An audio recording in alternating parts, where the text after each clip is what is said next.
Oh, hey, back for more math, huh? Alright, well, let's go over some comparing and ordering fractions, decimals, and percents. The calculators are still on a Disney cruise, so we're going to have to go it alone. Oh, the horror. Hold on to your seat, take some notes. We got this. The first part of your notes says that you need to convert all of your numbers to the same form. So either all to decimals, all to fractions, or all to percents. The first method that I'm going to show you is how to convert them all to decimals. Okay. Now the decimal chart looks a little bit different than the other charts because it has a line for you to put your decimal on every time, so we make sure we line up our numbers right. The very first one is 2/10, and it's already a decimal. Yay! Starting out easy peasy chicken greasy. We just got to put it on the chart. The next one hits us. 1/4. Gotta love those fractions, especially when the calculators are gone. Now there's two ways to convert a fraction to a decimal. One is to find a power of 10 for the denominator, and the other is to divide the numerator by the denominator, which is top divided by bottom. For this particular one, I'll show you how to change it using a power of 10 for the denominator. So what we're looking at is how do we go from a denominator of 4 to a denominator of 100. And to do that, we have to do 4 times 25. But whatever we do to the bottom of a fraction, we want to be fair and also do it to the top. So we do 1 times 25, and we get 25 hundredths. So as a decimal, that looks like 0.25. One of your classmates, Brian, told me this today to kind of help us out.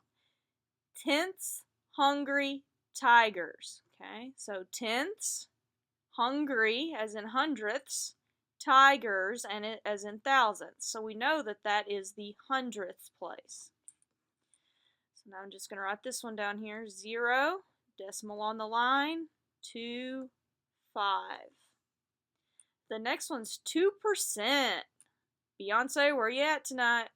To the left, to the left. Okay, 2 times. 1, 2. Now we'd have to decide what we're going to do with that empty space. We can't just leave it, so we put a placeholder there. The best placeholder of all time is the number 0. So now our decimal is in the front, and I have 0.02, the way it's written up there. And I'm just going to put a 0 in front of my decimal as a placeholder as well. The last one is 3/20. We'll do this one the long division way. So I'm going to take my numerator, which is my top number, and it has to go on the inside of my division bracket. So the 3 goes on the inside. The 20 goes on the outside. Now it looks like it's not doable and you start to freak out, but don't, because remember, you can do it. 20 doesn't go into 3. So we put a 0, and then we add a decimal, and we add another 0. 20 goes into 30 one time. 1 times 20 is 20. I subtract, and I get 10 left over. Now, our very important concept last time was that we either had to have 3 numbers after the decimal or no remainder. Right now, we don't have either of those. So we're going to add another 0. And we're going to see how many times 20 goes into 100. Goes in 5 times. 20 times 5 is 100. We subtract those and we get 0 for our remainder. So our decimal is 0.15 or 15 hundredths. So if you look at this and you just look at the side that is to the right of the decimal, you can actually order these just like whole numbers in this case. So our first one would be 2, and then 15, and then 20, and then 25. This happens to be my favorite method for ordering fractions, decimals, and percents. Let's look at another method. Converting to fractions. This one's scary, so hold on tight and listen closely and write those notes. So the first one is 2/10 as a decimal. Well, the way we say that is the way that we write it as a fraction. So we have 2/10, 2 over 10, 2/10. Now if I simplify that by dividing both by 2, I get 1/5. So my first fraction is 1/5. My next one's already a fraction, 1/4. 2%, percent is always out of, very good, exactly tackly, my friends, 100. So 2 over 100. We divide by 2 to simplify our fraction. 2 divided by 2 is 1. 100 divided by 2 is 50, so that's 1/50th. The last one is 3/20. Volunteer to order these fractions from least to greatest. Yeah, that fell on deaf ears because it's still difficult, right? Our denominators are different, so it's still kind of hard to tell with fractions how to compare and order them. So I do not recommend this method, okay? It gives me a headache and it makes my head spin. Ah! I would try not to do it if I were you. Okay? I would not use this method. Last method, converting to percents. This is oftentimes students' favorite method, okay? To convert to a percent, we always move it 2 times, right? So we have 0 and 2/10. We're going to move it 2 times. 1, 2. Our decimal is now all the way on the end, but what are we going to put in that empty boat? We got to fill it. We're going to put a 0. So we get 20%. 1/4. Well, we already determined that as a decimal, it was 0.25. So again, we're just going to move it 2 times. 1, 2. 2 times to the right. So we get decimal on the end, and we have 25% for that one. Next one is already a percent. Awesome, easy peasy chicken greasy. We can just write it down. Last one, I'm going to show you, if you have a fraction like that, as a reminder, percent is always out of, exactly, you guys are so good at that, 100. So if we change our denominator to 100, our top number becomes our percent.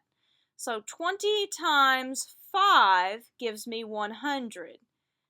So I have to times the top as well. 3 times 5 is 15. So my percent for 3/20 is 15%. Now you can easily order those percents. Okay. All right, last part. It's going to get a little confusing here based on words and symbols. So I just want to review those really quick. If it says ascending, that means that something is going up. It's increasing. So as you want to put your numbers from least to greatest in that case. Now if it says it's descending, that means you're going down. Okay. So your numbers are going to go from big to small. So you're going to go greatest to least. Now everyone remembers the lovely alligator eats the bigger number. But the thing is, we now need to know exactly what those symbols are. The first one is your greater than symbol.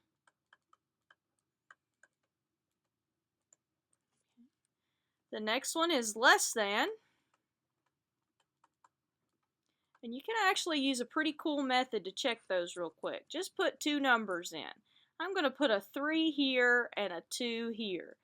3 is greater than 2. And notice that alligator is eating the bigger number, so we know we're saying it right. 3 is greater than 2. The last one, you all know, is equal to. Now for this particular example, we're just going to use one of our methods from above, and we're going to order our decimals, fractions, and percents on a number line between 0 and 1. Okay? Because none of these are negatives, which would be past 0 over here, and none of them are above the whole number 1, because we don't have any wholes. That's the whole thing with fractions, decimals, and percents. Okay, they are parts, not wholes. All right.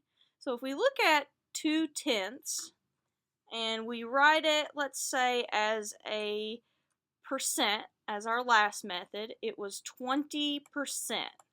1/4 was 25%. This one's 2%, and then the last one was 15%. So if we look for our smallest percent, it would be 2%, and it would be the first one on our number line. Our next one would be 15%. Be the next one on our number line. Then we look, is 20 or 25%? 20%. So 0.2 or 2/10. And then 25% is 1/4. So 1/4 was actually the biggest number in that ordering of numbers, which is really kind of funny because you look at it and you think, 1/4 looks pretty big, but it's, or pretty small, but it's actually really big. Okay. You have one more problem to do on your notes page to show us that you know it. Feel free to rewind, watch again, pause, whatever you need to do, and we'll see you next time.